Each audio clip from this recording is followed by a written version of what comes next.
Good YouTube, Quinn Way coming to y'all with that instant analysis on Analysis Playground on YouTube. We're going to talk about the San Antonio Spurs getting beat by the Milwaukee Bucks 121 to 105. The Bucks go to 19 and 16 and 12 and 7 at home. That's good to protect the land. And the Spurs go to 6 and 11 away, and they're 18 and 19. They still having those hiccups. They seem like they got it figured out. They seem like they're really going to go out there and go on a run, and then they just get that bump in the road. And that's sad because the Spurs need to go on a run before the season is over if they want to qualify for the play-in or the playoffs. They're not too far away from being in. They're not good enough the way they have been playing lately to stay in, and they got to figure out what type of team they're going to be by the time the trade deadline is over. So we'll see what decisions they choose to make. Because I feel like they have a good roster, they have a good fit, but they still have a lot of growing pains throughout this season, and this was just another one. But since we're talking about the Spurs, you might as well talk about the team first. Harrison Barnes, he got in double figures. He had 14 points. He was a -8 plus minus, one personal foul, one steal, one assist, two rebounds. He was 4-4 from the free throw line, 2 of 7 from three, 4 of 9 from the field. Like, if you can get double figures from Harrison Barnes and solid defense, that's all he's gonna really give you at this point. You would take it. And I feel like he did a good job surveying the court and understanding what he should be doing and staying out the way to the best of his ability, but also showing you that he can handle the ball a little bit and knock down some shots outside of just 3-pointers. Victor Wembanyama, he didn't really look like he wanted to be as involved tonight. Crazy enough, he still had a double-double, 10 points, 10 rebounds, 4 of them was offensive. He did have 1 assist, 1 steal, 3 blocks, 3 turnovers, 4 personal fouls. He was a -7 and plus minus. It just didn't seem like he knew how to attack the Milwaukee Bucks defense. They have some long, strong bodies that they can put on him and also stop him from being able to get to the paint or getting close to the rim. And they also can force him to shoot some shots that he usually takes, but they turned down those shots for better shots, and it kept them in the game for the most part. They just didn't have enough to get over the hump against the Milwaukee Bucks defense and their ability to score in the paint and outside the paint.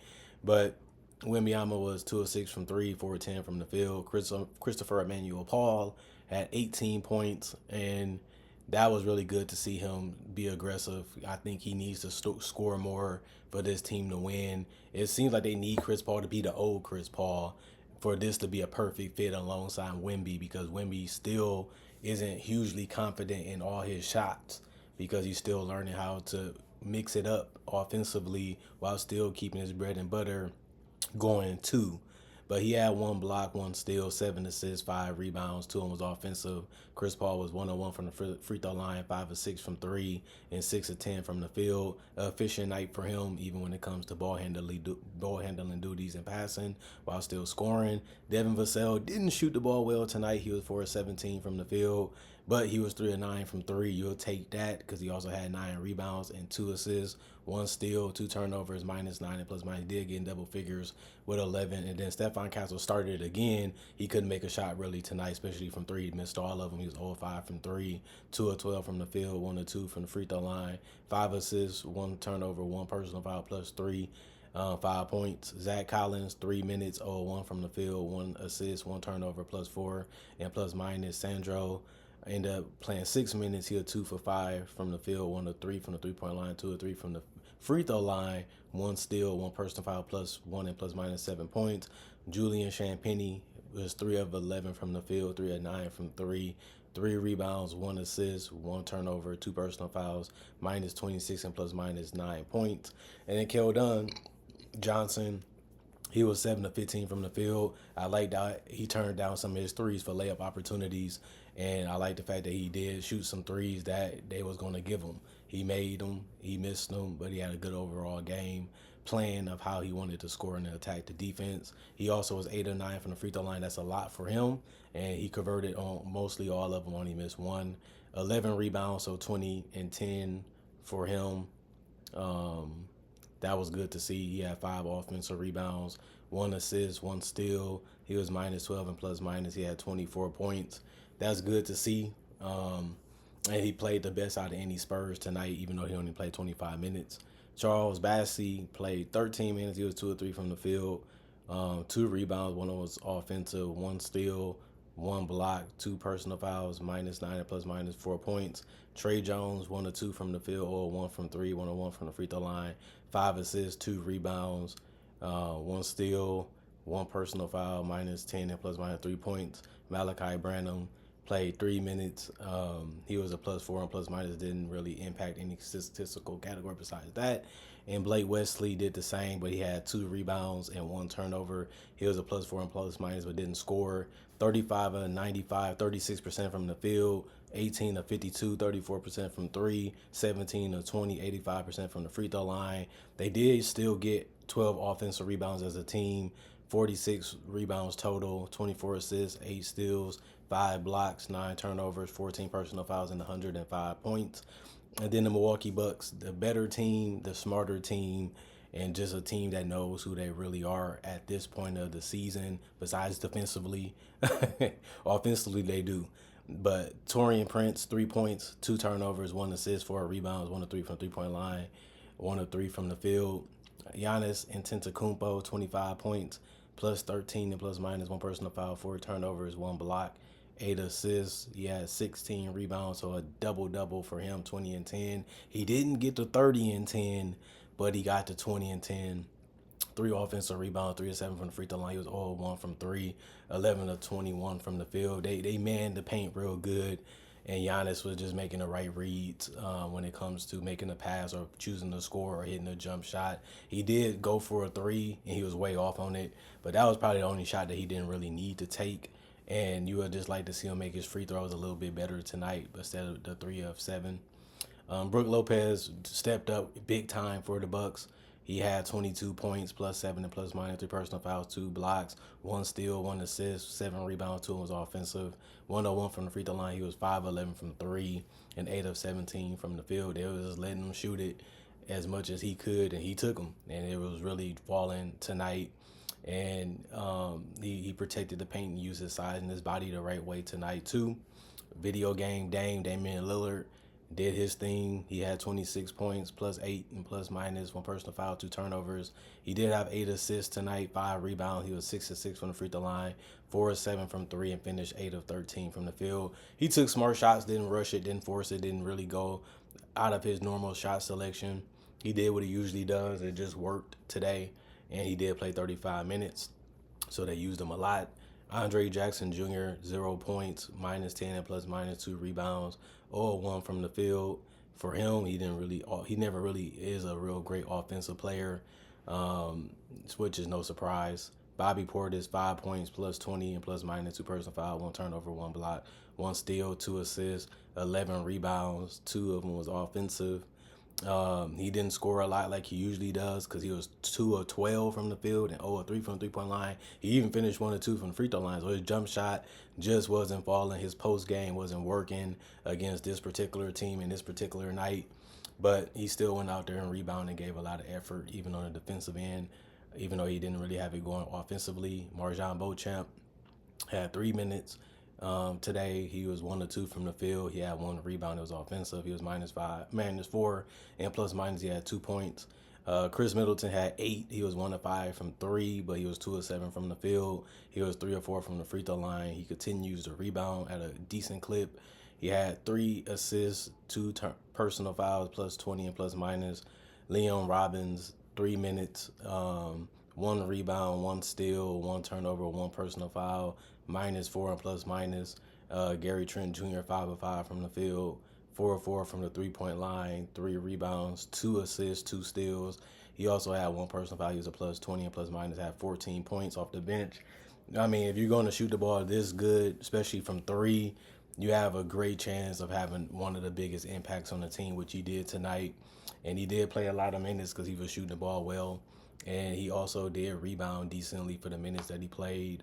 And he actually got 2 steals. So everything was going for him tonight. Seemed like he wanted to go out there and prove a point. And he proved that at the right point of the season because the Bucks were trying to continue in on their winning ways so their record can get better and they can go up in the seeding while other teams are injured and banged up. AJ Green continues his hot shooting. He was 4 of 7 from 3, 5 of 9 from the field, 1 rebound, 1 assist, 1 steal, 3 personal fouls, +18. and plus minus 14 points. And Ryan Rollins had 3 minutes played. He was 1 of 2 from the field, 0-1 from three. He had one steal, one personal foul, -4 and plus minus 2 points. The rest of the guys did not play. Coach's decision. 44 of 92, 47% from the field. 19 of 42, 45% from three. 14 of 20, 70% from the free throw line. 10 offensive rebounds for them, but they had 57, which means they out rebounded the Spurs by 11. 26 assists. They did 26 to 24. They had less steals, 7. They also had less blocks with 4, but they also had 10 turnovers. Neither team turned the ball over a lot. And then they also fouled just a little bit more with 16 compared to their 14. But other than that, it was the Bucks just outplaying the Spurs the whole game. And they needed to do that to show you that they still are a team that you have to pay attention for. And if you don't, they can really hurt you. And that's what they done, throughout the last 2 months. They got off to that rough start. Then they started showing you that we can finish it, we can pick it up, we can get it done, against anybody. And we'll see if they can continue that. But the Spurs, they still wet behind the ears. They still understanding what works, what doesn't work, what we should be doing, what we need to be doing, and how we should be playing our offense and how we should be defending teams. Every team provides its own matchup problem, its own struggle. And the Spurs are just learning how to adjust and adapt to these type of situations that the teams put them in, and still trying to find a way to win and close out games, and trying to find out what Wemby wants to do. Like, he wants to shoot the three, but it's hard to set him up because he never really puts you in positions to where you can just pass him the ball and he can just go up and score. Besides, if he's shooting a three, I think that's one of his biggest weakness is not being a guy that you can lead assists to and get a good finish from. And I think another thing that's bad about Wemby, especially tonight, is his passing. He's not really good at throwing a good pass. He's throwing it poor movements with his hands. He's rushing it. He's thinking that just because he's tall that he can get it to a person, so he's overthrowing them. He's throwing rockets instead of a ball to people.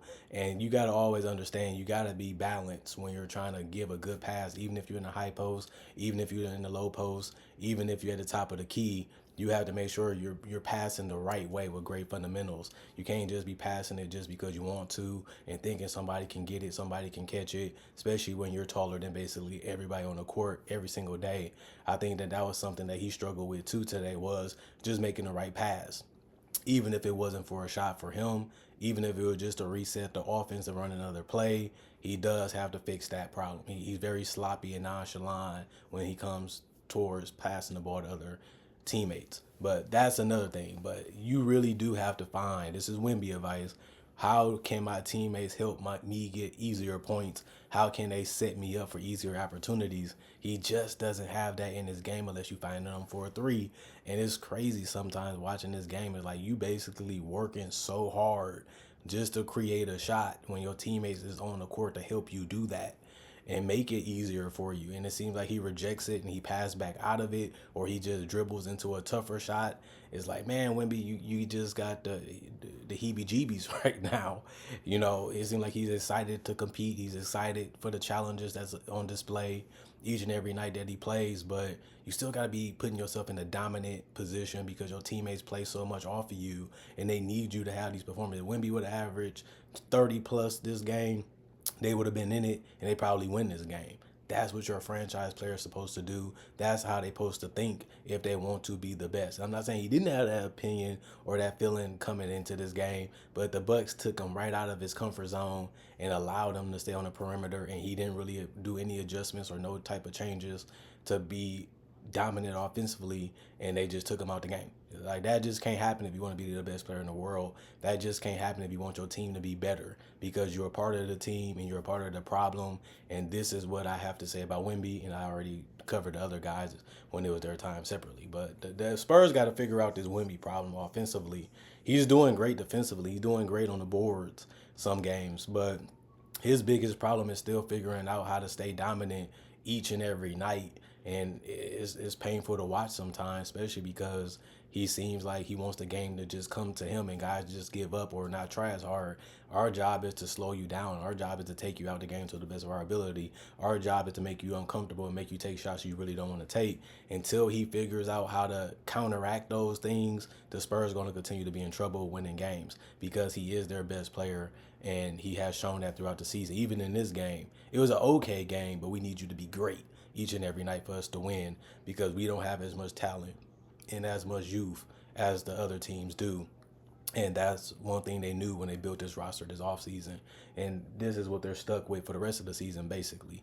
So they got to figure it out quick, especially before the trade deadline, of what they're going to do and how they're going to do it, because you're getting locked into that roster. And you have to do whatever you takes to win if you're still trying to make that playoff goal this year. I mean, if you're getting Chris Paul and Harrison Barnes and those guys, you feel like you have enough with those guys to make it to the playoffs. And based off how they have played and based off their record, it's true. But y'all still have to do y'all part in listening to the coaches and implementing what they're doing on the basketball court if you guys really want to be taken serious as a legitimate team in this league. Comment, like, subscribe, share, hit the notification bell for more analysis. And if you're new to the channel, do conversation videos just like this, just in different variety. Not only that, I also do breakdowns of legends, current players like rookies, and also future stars, and also current legends. I also do mock drafts and draft coverage, and I have 3,000 plus more videos in other categories if you want to watch or become a subscriber. Or you're on the fence of being a subscriber, maybe those 3,000 plus videos already done can win you over. Not only that, check me out on social media if you want to see different content that's not basketball related. You can follow me on my social medias that's also on my channel. Other than that, thanks for watching. Thanks for staying subscribed. Thanks for enjoying the content for what it is. Thank you for always coming back to hear what your boy got to say at the start of the year, during the holidays, even in your boredom times, even in your free time, even if you have to stop and take a break to listen. I appreciate it because you guys know y'all love some analysis, and I'm really happy to give it to y'all every day. Y'all the reason why this channel has been so successful and why it has become so big, because y'all keep coming back to hear what I got to say and see what I got to show you. And that's the 50-50 of why this channel has been so strong. It has been so popular the last 10 plus years, and it's still going on strong. So I need you to keep liking, need you to keep subscribing, keep the word of mouth going if you can, and continue to support the channel to the best of your ability so that way it can stay strong and get stronger as the years continue to go on. Let's have a better 2025 than 2015, when a lot of you guys hopped on the channel and enjoyed it for what it was, and y'all still mostly here to this day, and I love that fact too. So let's keep that going. Other than that, hope you guys enjoy the rest of your day. Have a good one. Stay blessed up, and see you guys hopefully later today or tomorrow.